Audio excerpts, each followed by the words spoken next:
Gideon and his 300 soldiers. At last the people of Israel came into the promised land, but they did evil in the sight of the Lord in worshipping Baal. And the Lord left them to suffer for their sins. Once the Midianites, living near the desert on the east of Israel, came against the tribes. The two tribes that suffered the hardest fate were Ephraim, and the part of Manasseh on the west of Jordan. For 7 years the Midianites swept over their land every year, just at the time of harvest, and carried away all the crops of grain, until the Israelites had no food for themselves, and none for their sheep and cattle. The Midianites brought also their own flocks and camels without number, which ate all the grass of the field. The people of Israel were driven away from their villages and their farms, and were compelled to hide in the caves of the mountains. And if any Israelite could raise any grain, he buried it in pits covered with earth, or in empty winepresses, where the Midianites could not find it. One day, a man named Gideon was threshing out wheat in a hidden place, when he saw an angel sitting under an oak tree. The angel said to him, "You are a brave man, Gideon, and the Lord is with you. Go out boldly, and save your people from the power of the Midianites." Gideon answered the angel, "O Lord, how can I save Israel? Mine is a poor family in Manasseh, and I am the least in my father's house."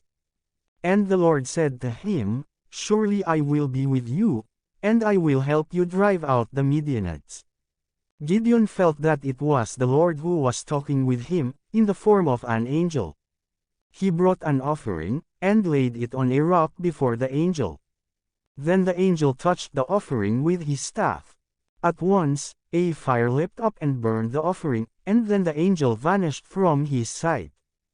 Gideon was afraid when he saw this, but the Lord said to him, "Peace be unto you, Gideon, do not fear, for I am with you." On the spot where the Lord appeared to Gideon, under an oak tree, near the village of Ophrah, in the tribe land of Manasseh, Gideon built an altar and called it by a name which means, "The Lord is Peace." This altar was standing long afterward in that place. Then the Lord told Gideon that before setting his people free from the Midianites, he must first set them free from the service of Baal and Asherah, the two idols most worshipped among them. Near the house of Gideon's own father stood an altar to Baal, and the image of Asherah. On that night, Gideon went out with 10 men, and threw down the image of Baal, and cut in pieces the wooden image of Asherah, and destroyed the altar before these idols. And in its place he built an altar to the God of Israel. And on it laid the broken pieces of the idols for wood, and with them offered a young ox as a burnt offering.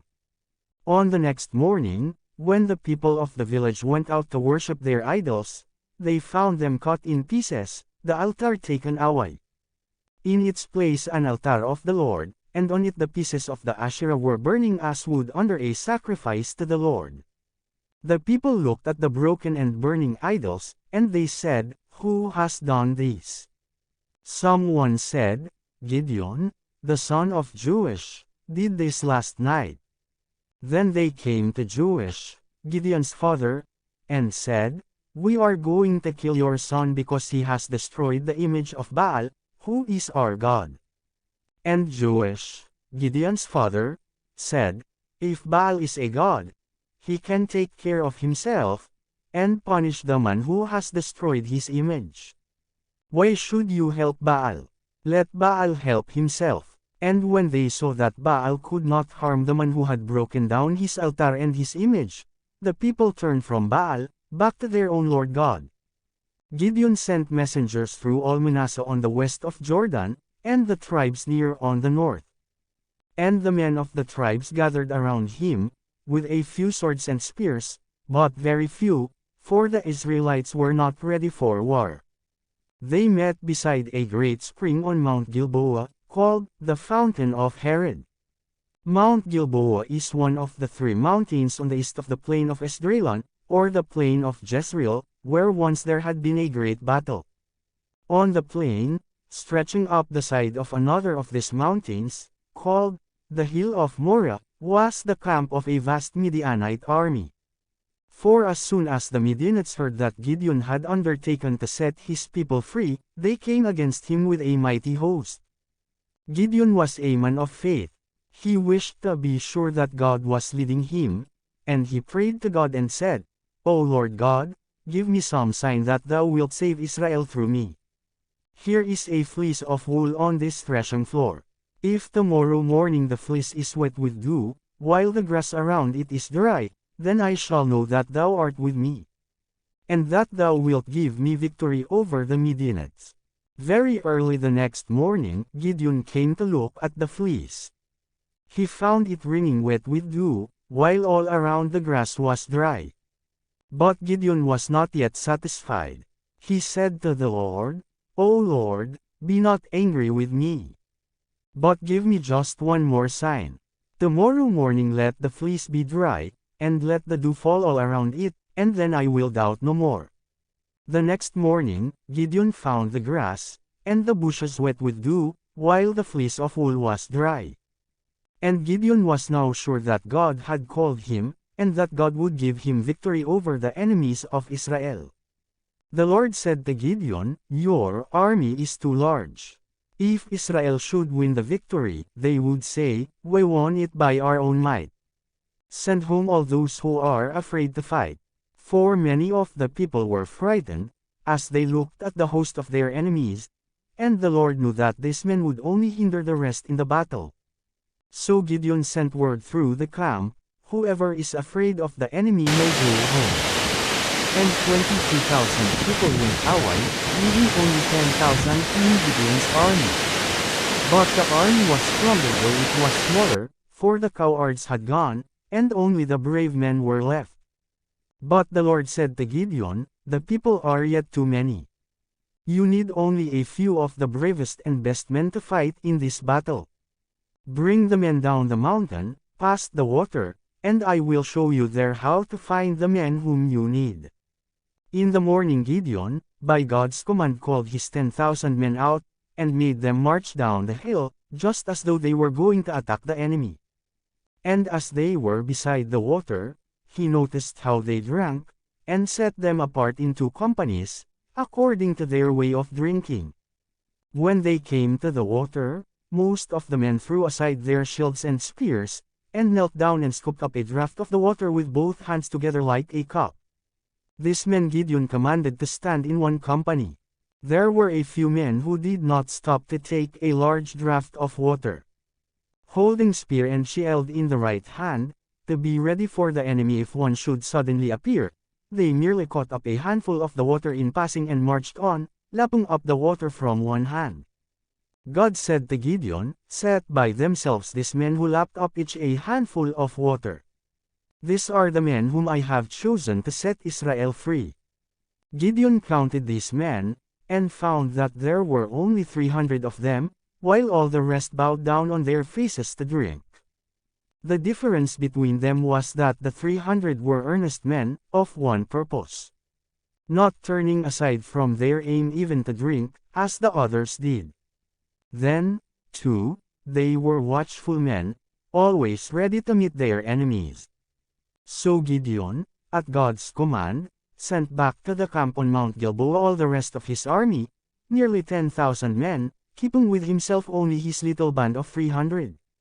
Gideon's plan did not need a large army, but it needed a few careful, bold men, who should do exactly as their leader commanded them. He gave to each man a lamp, a pitcher, and a trumpet, and told the men just what was to be done with them. The lamp was lighted, but was placed inside the pitcher, so that it could not be seen. He divided his men into 3 companies, and very quietly led them down the mountain in the middle of the night, and arranged them all in order around the camp of the Midianites. Then at one moment a great shout rang out in the darkness, "The sword of the Lord and of Gideon!" And after it came a crash of breaking pitchers, and then a flash of light in every direction. The 300 men had given the shout, and broken their pitchers, so that on every side lights were shining. The men blew their trumpets with a mighty noise, and the Midianites were roused from sleep, to see enemies all round them, lights beaming and swords flashing, while everywhere the sharp sound of the trumpets was heard. They were filled with sudden terror, and thought only of escape, not of fighting. But wherever they turned, their enemies seemed to be standing with swords drawn. They trampled each other down to death, flying from the Israelites. Their own land was in the east, across the river Jordan, and they fled in that direction, down one of the valleys between the mountains. Gideon had thought that the Midianites would turn toward their own land, if they should be beaten in the battle, and he had already planned to cut off their flight. The 10,000 men in the camp he had placed on the sides of the valley leading to the Jordan. There they slew very many of the Midianites as they fled down the steep pass toward the river. And Gideon had also sent to the men of the tribe of Ephraim, who had thus far taken no part in the war, to hold the only place at the river where men could wade through the water. Those of the Midianites who had escaped from Gideon's men on either side of the valley were now met by the Ephraimites at the river, and many more of them were slain.